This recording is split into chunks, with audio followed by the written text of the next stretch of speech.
Welcome to the Great Detectives of Old Time Radio from Boise, Idaho. This is your host, Adam Graham.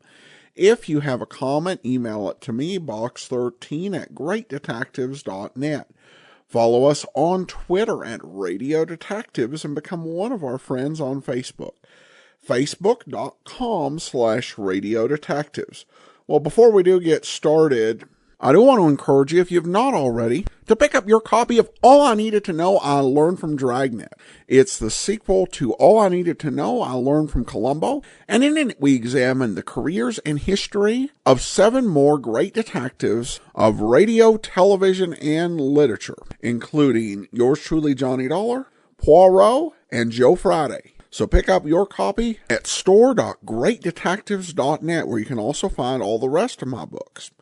Well, now it's time for today's episode of Michael Shayne, and the title of today's episode is commonly known as The Murder Trial of Jack Holmes, and we'll use that title under protest. We'll talk about that after the episode. Original air date May the 21st of 1945.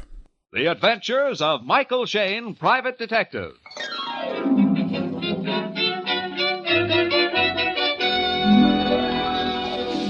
The people who make 76 gasoline and Triton motor oil, Union Oil Company, present The Adventures of Michael Shayne, Private Detective, starring Wally Mayer and Kathy Lewis.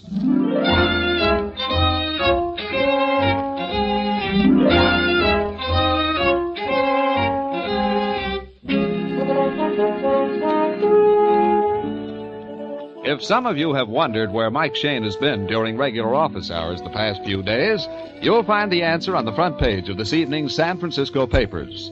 That's right, the murder trial of Jack Holmes. At this moment, which is along about 6:30, Phyllis Knight has one of those newspapers spread out on the desk before her. As she glares at the headlines, Mike is talking on the phone to Inspector Faraday.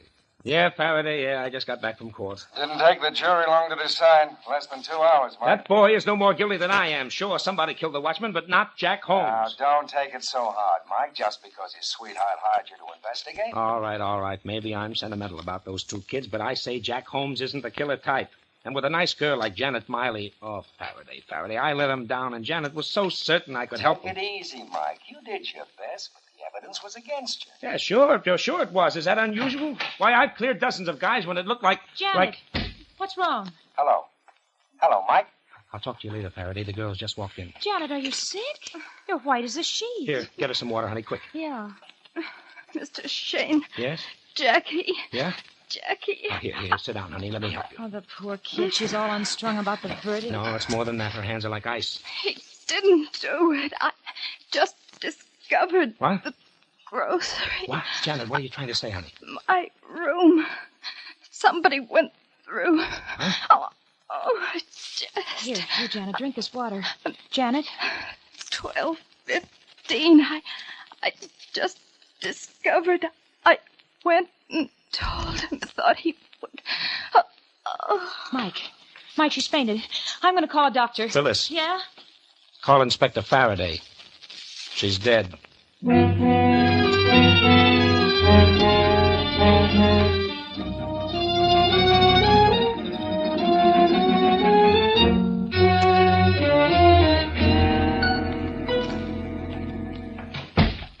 Okay, Mike, I fixed it. We can go to Jack's cell now. All right. Now remember, honey, not a word about Janet's death. Jack will go all to pieces and we'll learn nothing. I know, but it seems so hard-hearted. This way, kids. Ah, boy. Sad business, I guess the girl figured after that jury's verdict she didn't have anything left to live for. Suicide? No. If Janet found something she thought would clear Jack, she certainly wouldn't take poison. Unless she took the poison before she got the information that would clear Jack. No, then she would have called a doctor. If we can believe her dying words, she went first to some man, told him her discovery, then came to us. She didn't even know she was poisoned. All right, but who did it? We only knew what she was trying to tell us. Better pipe down. That's Jack's cell with the jailer standing outside. Oh, yes, sir. Now let me do most of the talking. All right, Morrissey, open it up. Yes, Inspector. Hello, Jack. Hello. How do you feel, Jack? Oh, top of the world. It's so cheering to be condemned to death for a crime you didn't commit. You had a fair trial, my boy. The jury could decide only on the evidence presented. I told them I left the warehouse that night way before it happened. At 12:15, I was at home. But no, they take the word of that cab driver. He did pick you up at the warehouse door, and he said the clock in the drugstore read 12:15. I checked the clock myself the next day. It was an electric, right on time. So did I, Jack. Unless the cab driver was lying, and he seemed like an honest guy. I see. Even my loyal detective, Mr. Shayne, says I'm guilty. Oh, no. No, Jack, you don't understand. Go ahead. Say I killed the watchman. Say I stole the diamonds. You never were working for Janet and me. Yes, we were, Jack, and we still are. That's why we're here. It's about Janet. She's not so good. What? What are you trying to say? She came to the office a little while ago and tried to tell us something, some new evidence she had found, but, well, she got sick. What's wrong? Is she all right? Where is she? Now, easy, son, easy. She's still at the office. She said a lot of mixed-up things, Jack. Her room had been ransacked, something about a grocery, that you weren't guilty, and she had discovered proof and told him so. Him? Who's him? Oh, that's what we don't know. Does Janet have any close men friends she might go to? Not that I know of. We've been engaged for almost a year now. She never mentioned any. Our boss, Mr. Phillips, is a good friend of both of us. Yes, yeah, he's paying the fee on the case. She might have gone to him, or maybe to his partner. Mr. Russell? Oh, no, not that old crab. Well, why come to me? Janet's the one to tell you. Well, as we said, Jack, she's all busted up over this thing, and she isn't well. Well, she can talk, can't she? Can she? Jack. I can see it in your faces. Something's happened to her. What is it? Tell me. She's dead, isn't she? We're awfully sorry, son.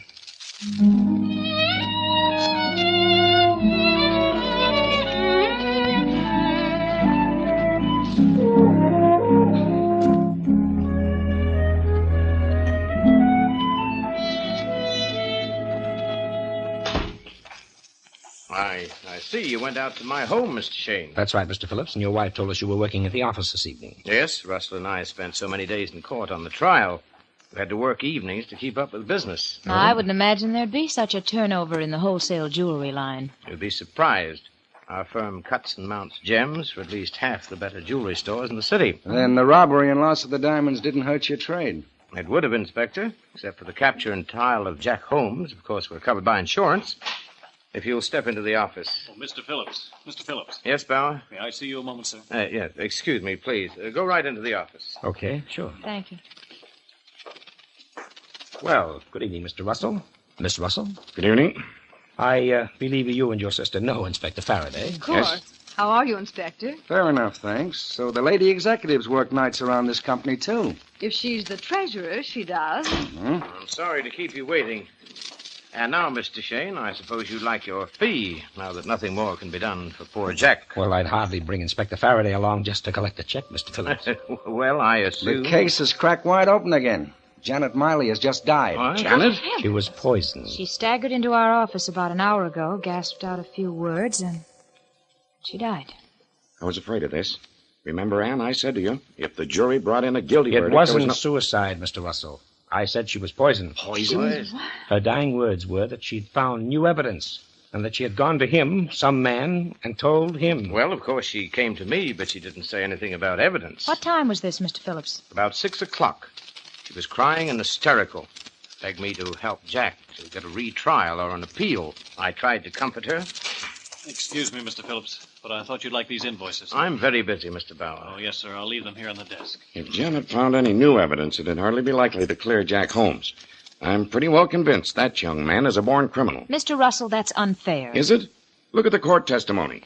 Phillips and I found shortages in Jack's account books. We called him back to the office that night to explain. He couldn't. Said he wanted to spend the night checking back through his records. Phillips and I left. Next thing we know, 1,300 carats worth of diamonds are missing. Night watchman's found dead. You never found the diamonds? Of course not. He hid them. I'm afraid it's true. The watchman's clock was smashed. It stopped at 12:10. The cab driver picked up Jack at 12:15. Mr. Bauer, would you mind leaving the room? Oh, yes, sir. I'm sorry. He's new here. Bauer is the nosiest secretary I've ever hired. Bauer! Now I remember. Remember what? Well, I was in the outer office this evening. When Janet came out of this room, Bauer stopped her. I heard him say something about going out to a bar and having a little chat. I'm going to call him back. A bar, eh? Do you suppose the poison was slipped into a drink? Mr. Bauer. Oh, Mr. Bauer, hold on. Stop! Inspector, what's wrong? He's running for the front door.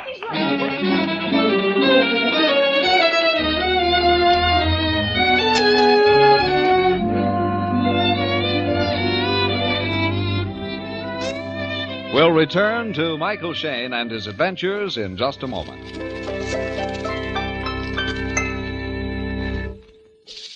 Week in and week out, a lot of motorists go along wondering why their engines lack power without realizing that much of their trouble may be due to dirty or worn-out spark plugs. Yes, that's right. Defective or worn spark plugs are to blame for a great deal of poor engine performance. For example, engineering tests show that faulty spark plugs can waste 1 tankful of gasoline out of every 10, which not only cuts down your mileage, but causes your engine to lose power. So, friends, if it's been 3,000 miles or more since your spark plugs were checked, or if your engine has been losing power, it's a pretty safe bet that the Union Oil Minuteman Spark Plug Service can do you some good. Union Oil's spark plug inspection is scientifically performed. The condition of each plug is carefully measured on a special machine, and you can see the results for yourself. If your plugs are dirty, the Minuteman will clean and adjust them. Or if new plugs are indicated, he can quickly install them. The cost of this service is only a few cents per plug, and you'll soon save that in extra mileage. You'll find Union Oil Minuteman ready to serve you wherever you see the sign of the big orange and blue 76. While Inspector Faraday hurries off in pursuit of the fleeing Secretary Bauer, Mike and Phyllis have set off on an errand of their own, and now in the hallway of a certain apartment house. Oh, here we are. 327. No, my spelling key. Mike, that Secretary Bauer, he's tied into this somehow. Snooping around to hear what we said and then running from the inspector. Well, leave that problem to Faraday, Angel. Wow. Place looks all in order. Hey, wait a minute, honey. Her bed. It's not made up. It's cut to pieces. Yeah, the stuffing pulled out of the mattress. What on earth were they looking for? Let's go here. Let me see. Oh, the bathroom. Mike, look at the medicine cabinet. And the floor. Uh-huh. Bottles and jars scattered all over the place. Oh, every one of them with its top off. Look at this cold cream jar. Here, the cream's been scooped out and dropped all over the basin. Huh? Oh, that's an old trick, honey. Hiding gems in a woman's makeup. Mike, you don't think that she had the diamond? Well, somebody thought so. Maybe she did. No, that's too dizzy. Well, come on, let's check the other room again. Here, there's something worth looking into. A desk. Yeah, somebody else found it, too. Drawers yanked out, everything's a mess. I doubt if there's anything left for us, but I'll double check. Bills, circulating.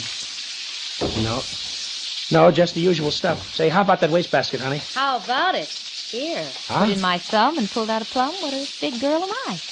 Yeah. A check torn in half. Mm-hmm. Paid to the order of Janet Miley. $2,000. And signed by... Well, I'll be a... Anne Elizabeth Russell. I think this note went with it, Mike. It's the same handwriting. Janet, take this and do as I say. That's all.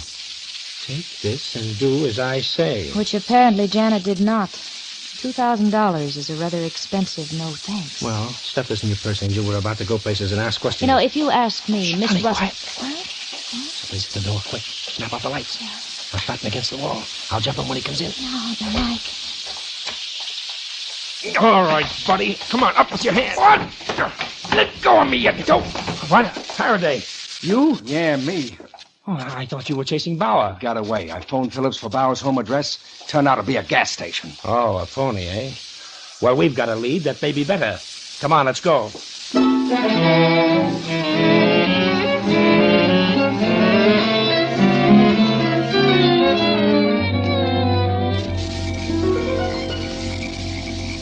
Give the doorbell another push, Mike. You know, I wish these people would stay put. First we go to their homes, but they're working at the office.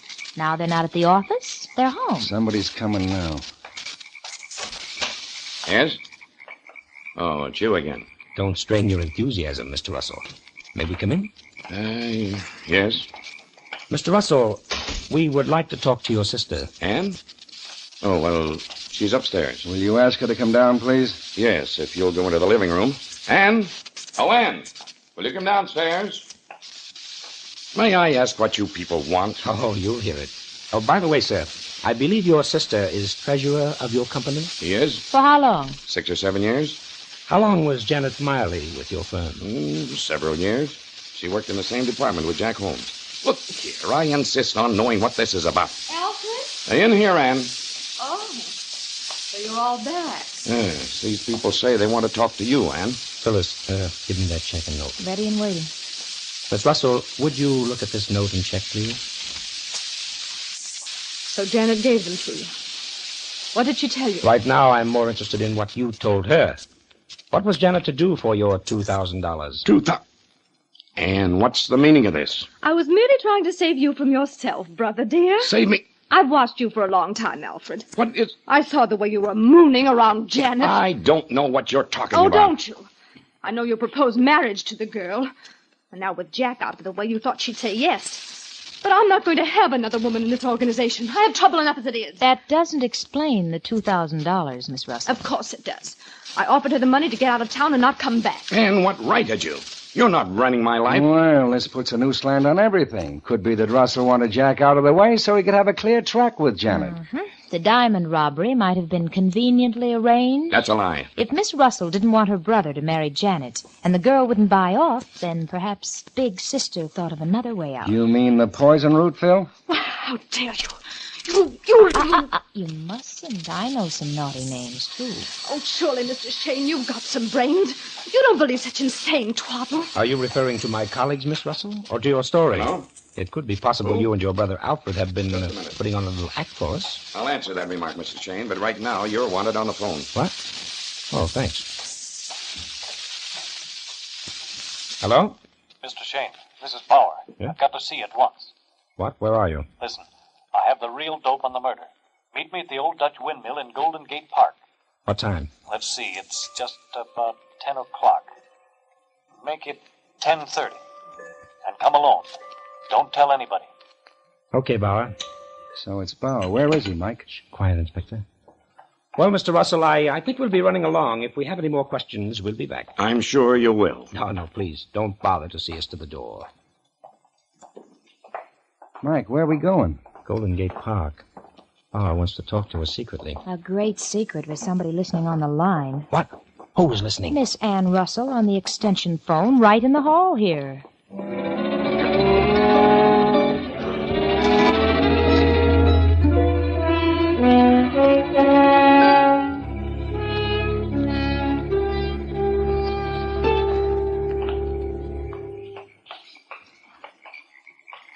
What time is it, Mike? 10:28. Now keep back in the shadows with Faraday. This guy Bauer certainly picked a romantic spot to meet the old Dutch windmill in the loneliest corner of the park. Not to mention spooky. Look at those 4 huge veins above us, like the arms of a giant hovering over our heads. Oh, Angel, your poetry picks the doggonedest times to bust loose. But I can't help it. I'm nervous. What time is it now? 10:29. I don't know. This may be a trap. Bauer may be after you, Mike. I don't like anything about that bird. I don't like anything about tonight, period. Psst. I see a light through the bushes. Car's coming around the turn. Got your gun, Mike? I'm all set. Now keep back in the shadows. It sounds like he's driving fast. What was that? Sounded like a gun. Why, Grandma Faraday, your nerves. Here he comes. Mike, he's passing you. Mike? Hey, Bauer! Bauer! He's skidding.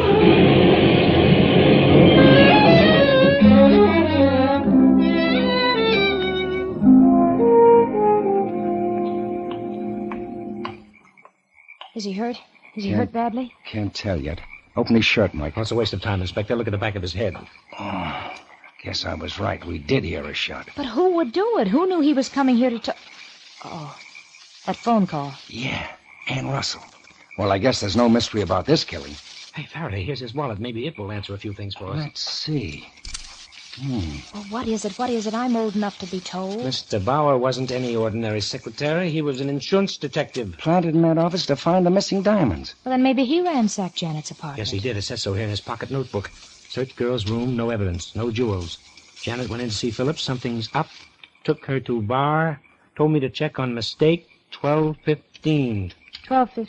Mike, remember? Huh? Janet tried to tell us something about that. 12:15. That was when Jack was picked up by the taxi driver. Yes, according to the clock in the drugstore window.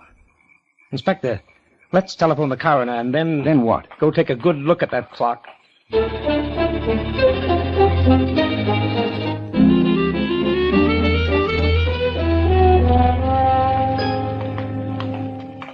Oh, this is a waste of time, Mike. I checked that clock the day after the robbery. So did we, Inspector, before the trial began. It's an electric. It keeps perfect time. It couldn't be wrong. Save your breath, pal. Mike's in another stubborn spell. Oh, the drugstore's closed for the night. Yeah, but there's the clock. You can read it 100 feet away. Neon hands, neon numerals. It says 11:10. What time have you got, Faraday? 11:10. Now are you satisfied? Jack came out of the jewelry place 2 doors north of the drugstore. The taxi picked him up.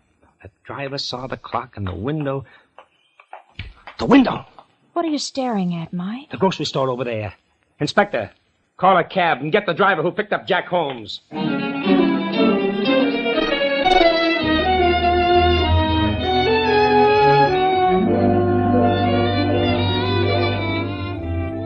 In just a moment, we'll return to Mike and Phyllis.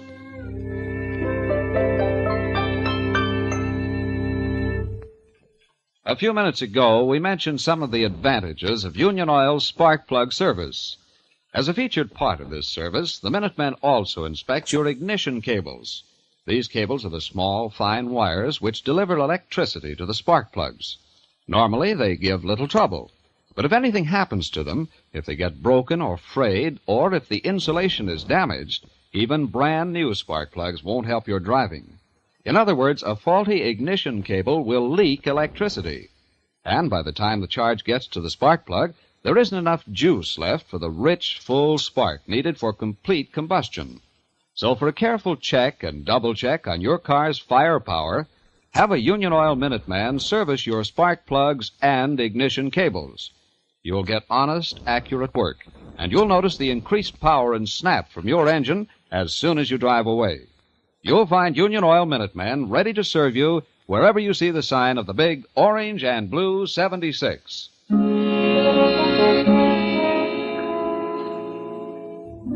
It's a few minutes past midnight. At a lonely street corner in the commercial district, Mike, Phyllis, and Inspector Faraday are talking to a scared little taxi driver. Look, fellas, it's just like I said in court. I'm cruising along here and I see this guy. The inspector and I know that, Smitty. Now, we just want you to show us. Now, do exactly as you did that night. Yeah, cruise down the street and pretend you're picking up Jack Holmes. And we'll get in the back seat and ride along. Okay, climb in. Here, darling, come in. Thank you.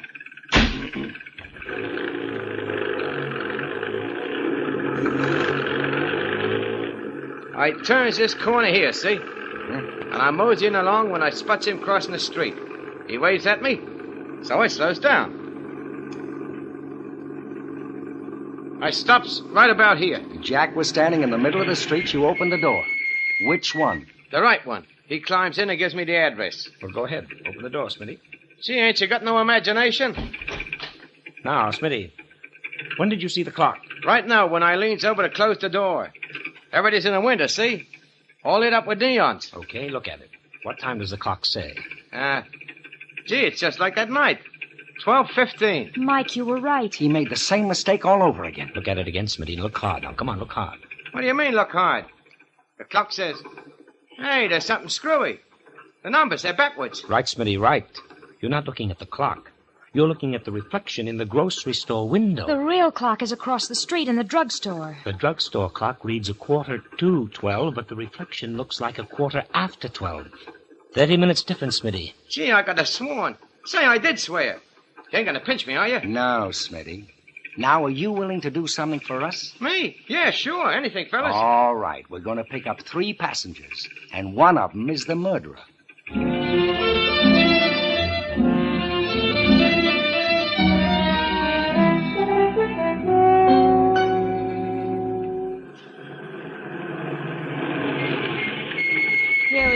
Phillips. Here's the office. Right.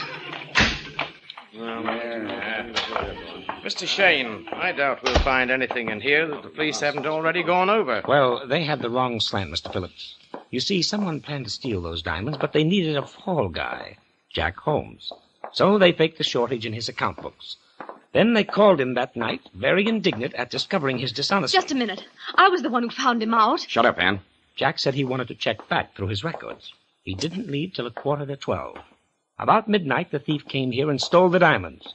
The night watchman surprised the thief and was killed. Then the cab driver blundered about the drugstore clock, and Jack was really on the spot. For the killer, it was a beautiful out. Janet discovered the mistake this afternoon. She told it to Bauer. He checked her story. When he discovered Janet was dead, he tried to tell me what Janet told him.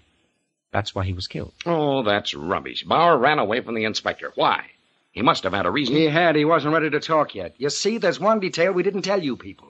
Bauer was a detective himself. He was what? Oh, yes, hired by the insurance company to find those diamonds. You mean that he was... Do you think he found the diamonds? I'm sure he didn't.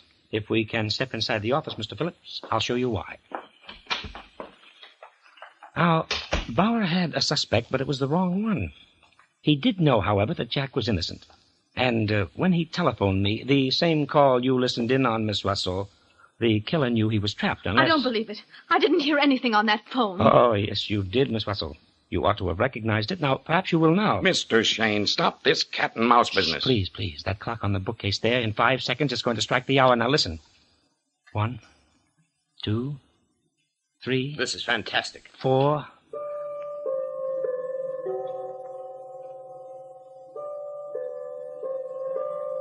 Well, distinctive chimes, aren't they? This is the same clock I heard strike while I was talking to Bauer on the phone. He called from this very room. There was only one man who knew where I was, who could tell Bauer where to phone me. Mr. Phillips. Me? You're insane. Am I? Bauer told you Jack was innocent, and you sat there in your chair and heard him say to meet me at the old Dutch windmill at 10:30. So you killed him. He trusted the wrong person, just as Janet did. She came to you, told you about the drugstore clock. You had to stop her tongue. You poured her a drink from this water jug on your desk with poison in the glass. You anything to say to that, Mr. Phillips? No, nothing. I thought not. All right, Inspector.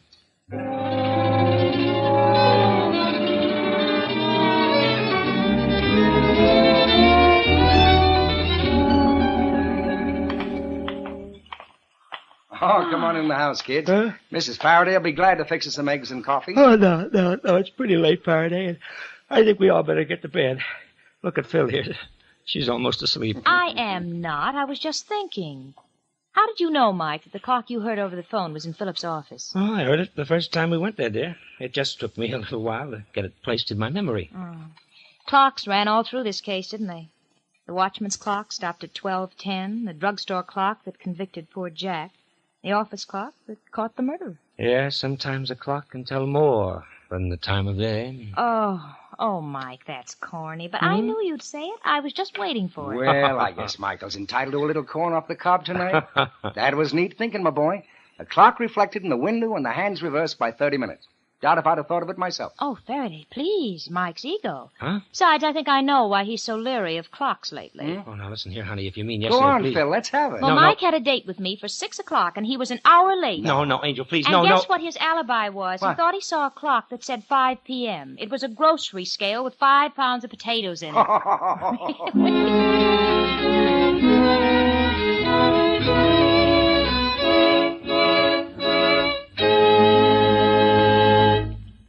This is Mike Shayne again. On June 4th, we come on the air 1/2 hour earlier. Remember now, that's not next Monday night, but the Monday following, June 4th.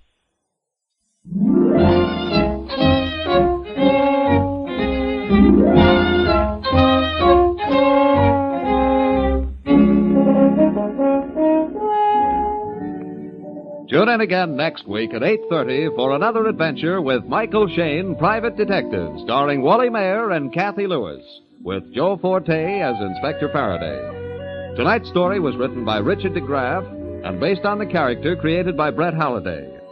Music was composed and directed by Bernard Katz.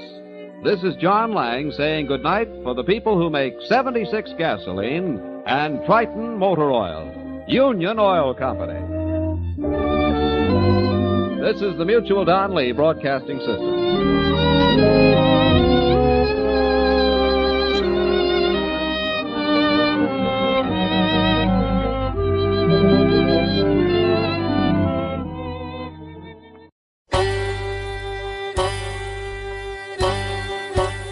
Hi, this is Andrew from OTRWesterns.com. I wanted to invite you to come take a look at our site.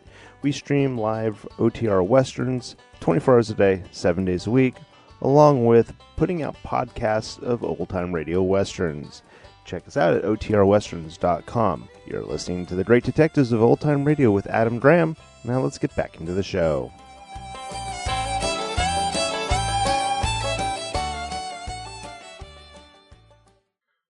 Welcome back.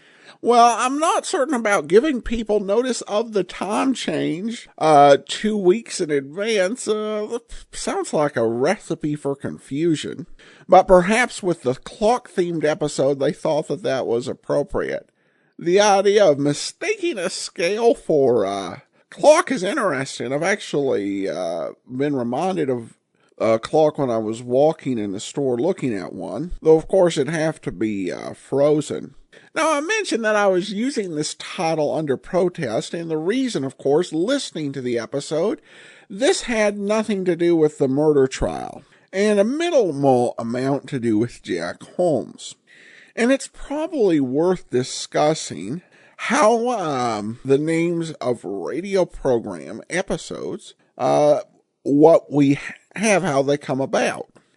Now, with actually 4 of our shows, it's fairly simple. From Crime Files of Flamand to yours truly, Johnny Dollar, all of those, the episode title is actually spoken in the course of the episode. So there's no wondering, what should the title of this be? It's pretty clear. With Dragnet, the script titles can be ascertained just because of the scripts are in existence. So you can take a look at the script and see what it was titled. Of course, that doesn't help with the first 20-some scripts before they started giving them regular titles. But for now, we're on pretty good grounds. Michael Shayne, though, this current version, it's different. A lot of the episodes were found, as I mentioned before, the number in existence in recent years went from 5 to 28.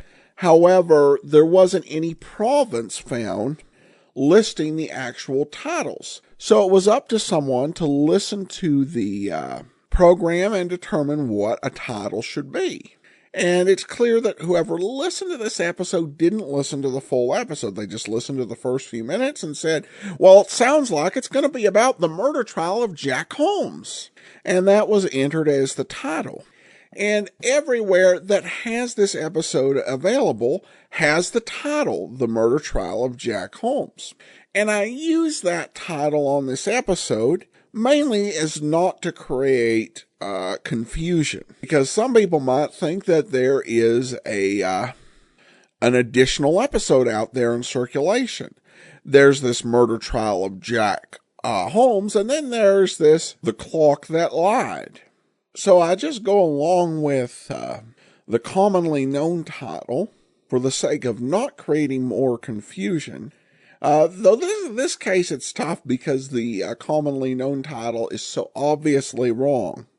But at any rate, such is life in the state of the radio collection world. All right, well, we'll be back tomorrow with the Crime Files of Flamand, and then join us back here next Monday for another episode of Michael Shayne. In the meantime, send your comments to box13 at greatdetectives.net. Follow us on Twitter at Radio Detectives.